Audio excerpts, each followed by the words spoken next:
মাল হলে বাল উৎসাহ ওলাইছে সেই জেগাটো মানুহ উঠিব দিছোঁ এতিয়া হৈ দিছোঁ না মানুহ উঠিব দিয়ক সেইটো উঠাব লাগে ইয়াৰ ওপৰত আৰু মেটেকা লাগিব বহুত কিছু আছে না এনেকুৱা কৰে চব চব আমাৰ যোনটো মাল জাপে এনেকুৱা জাপ লাগিব মাল জাপাব লাগিব উল্টা দিয়ে আকৌ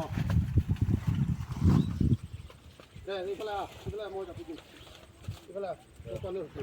কিজানি এটা মাছ পাছ হৈ যাব কিমান কৈছে মাছটো ধৰিব ৰ'ব কিমান মাৰে আছে তেনেকুৱা ধৰে এনেকুৱা ধৰিব ওপৰত টান পটাপট টান দি যাব লাগে মানুহটো ওপৰত নাথাকে কিয় মাৰিত নোমাব লাগে এই মাল যাব লাগব এনেকুৱা বুলি ডাঙৰ জেগা লাগব মানুহ বহুত আছে না মানুহটো 8জন লৈ গ'ল